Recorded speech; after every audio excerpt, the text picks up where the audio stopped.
itabi na lang po muna ulit to, ha? Sige po, ma'am. Ako na pong bala sa inyo mamaya. Sige po. Salamat po.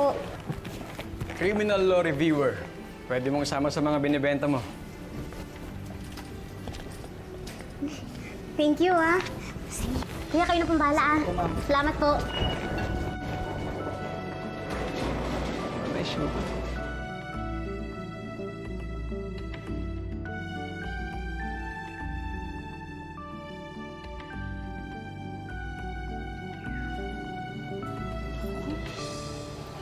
Kulang pa rin ng pang tuition ko, eh.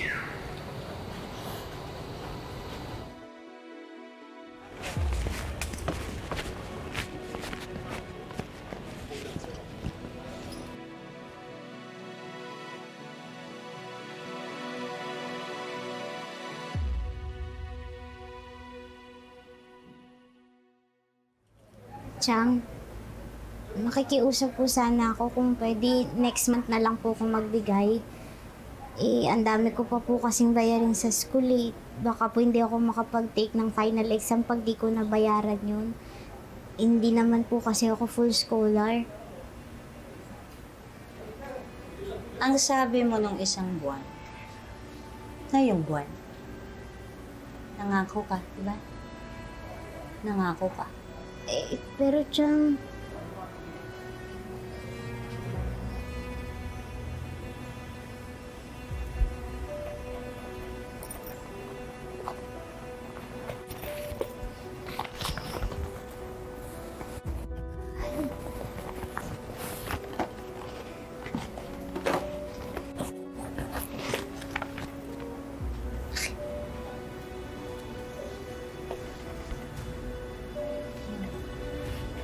Ibigay mo.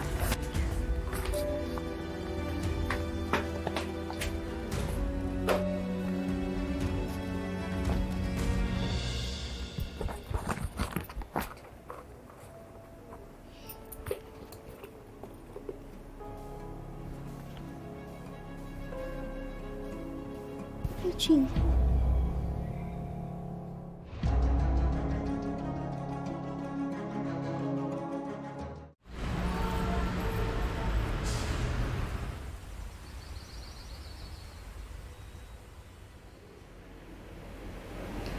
Ma'am, sige na po. Payagan niyo na po kung mag-promissory note. I'm sorry, Miss Matias, pero hindi talaga pinapayagan to pag final exam ng senior year. Pasensya na ako.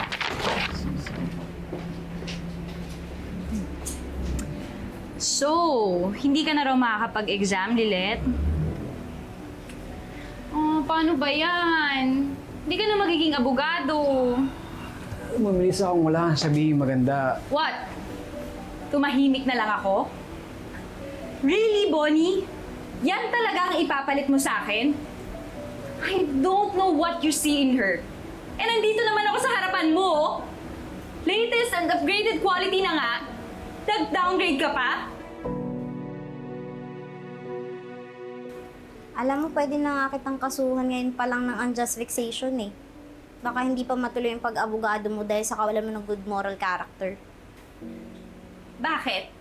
Makapag-finals ka ba? Ha? Tama na, Melissa. Tama na.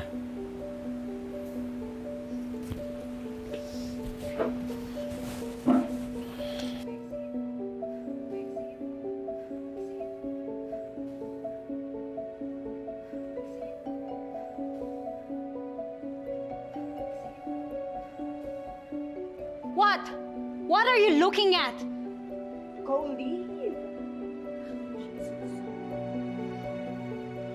I don't know when, where, or how. Pero may oras ka rin sa akin, Lilith. Yan po yung news tungkol sa Divina Hospital. Balitang tatanggalin nila mga giant risk kahit na nagtrabaho sa kanila for 15 years para palitan ng isang agency. Epekto po ng privatization ng hospital. Wala pa naman nagpa-file ng case pero sinisilip po natin to dahil may natanggap tayong anonymous na nag-death tungkol dito. Mukhang tatanggalin sila sa isang ospital, ma'am. Thank you, Anjo. I'll go ahead po.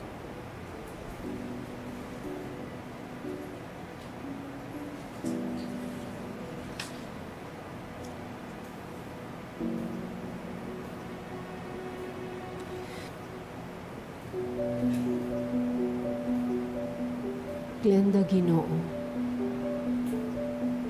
Sounds familiar.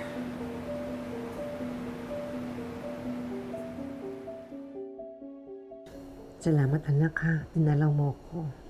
Ikaw ha, kailangan ko pang tawagan si Emong para sabihin na dalawin mo ko. Miss na kita. I miss you too, Tinang. Anak, may problema ba? Bakit malungkot ka? Nawala ko po yung keychain ko eh. Ha?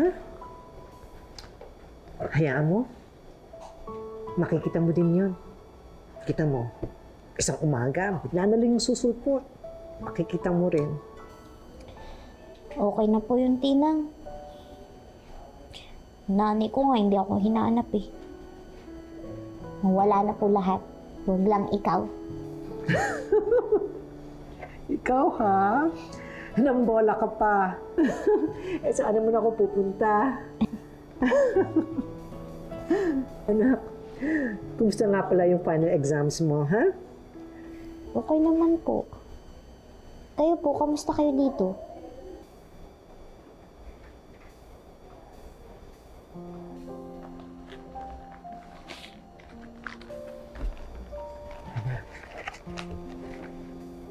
Dagdag mo yan para ang gastos mo, ha? Tinang, Sabi kasi sa akin ni Emo, gusto ka raw niya sanang bigyan ng pera. Kaso, sabi naman daw ni Lani, kapo sila sa pera. nung kayo na po yung nandito sa loob, kayo pa yung nagbibigay ng pera sa akin. Akala mo ba? Ako lang yung nagbibigay sa'yo ng tulong? Anak, sobra-sobra yung tulong na ibinibigay mo sa akin dito sa loob. Maraming beses na gusto ko na sanang sumuko. Pero hindi ko ginagawa. Dahil sa'yo. Dahil ikaw ang nagbibigay sa akin ng pag-asa. Dahil gusto kita ulit